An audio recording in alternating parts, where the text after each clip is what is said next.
Ayal menen erkek birbiribizди taanып үйлөнөбүз дейбиz. Урматтуу эркектер, бири-бирибизди таанып, бири-бирибиз болгон аты жөнүбүздү, айылыбызды, каерден экенибизди билип гана үйлөнөбүз. А бирок бири-бирибизди чындап үйлөнгөндөн кийин үйрөнүп тааный баштайбыз.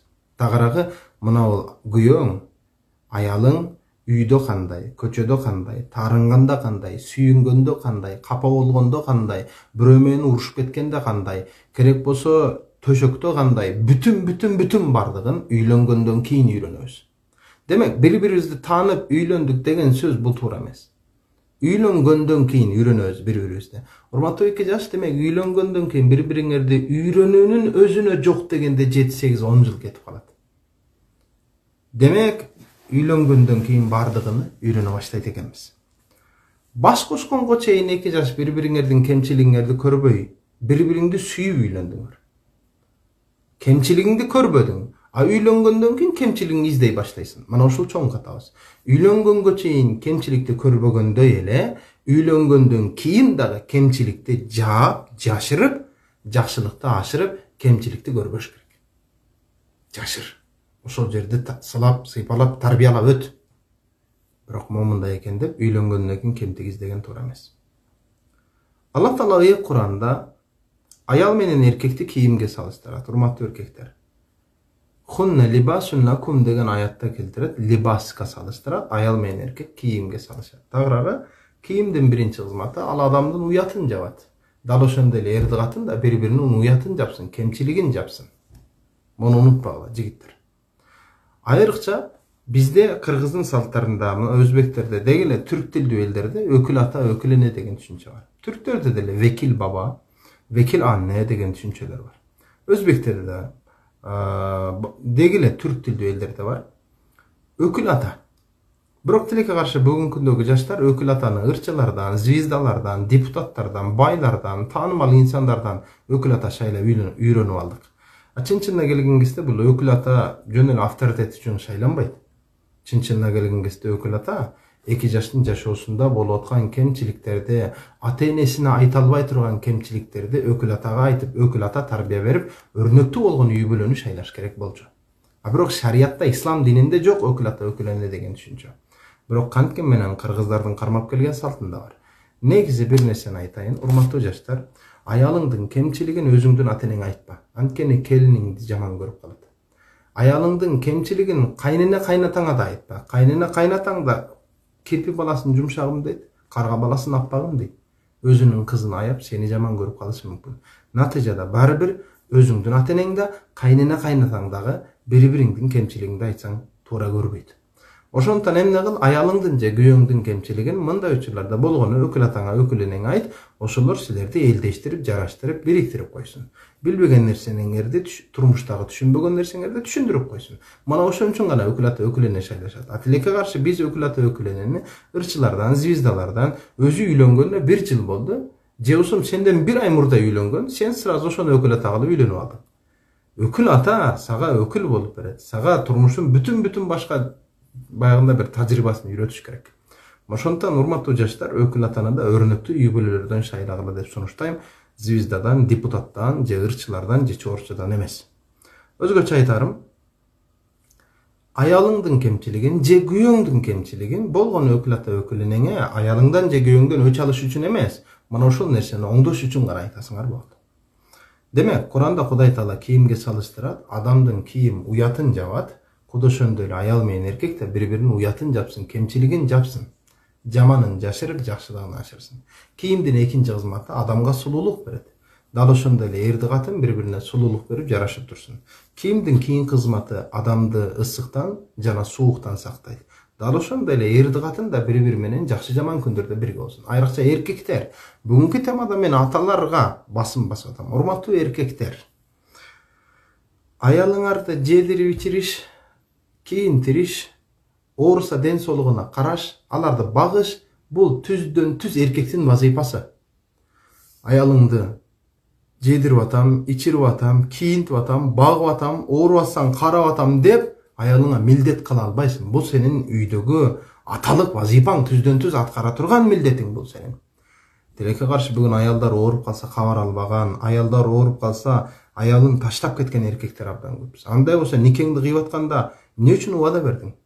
Никеңди кыйып атканда айтпайт белең, мен аялым кокусунан ооруп калса карай албайм мен деп. Никени кыйып атканда ушунун баарын жоопкерчилигин сага эскерип туруп, анан өзүңдүн махрамыңа, никеңе кыйып атам аласыңбы десе, ооба дедиң. Ошондон бул ойлоно турган маселе, жигиттер.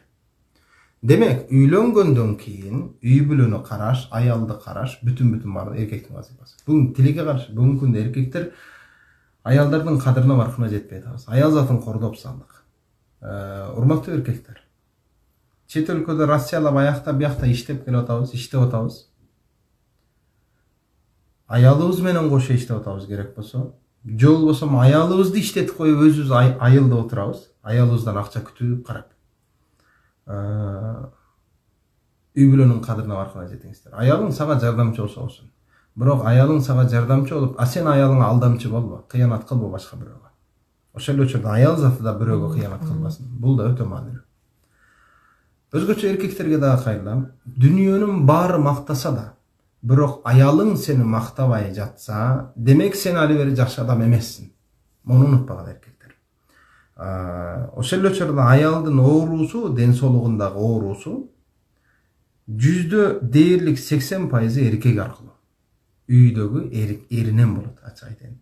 Көп эркектер ынжыкпыз, көп эркектер кайсарбыз, көп эркектер жүдө майдаланып кеткенбиз.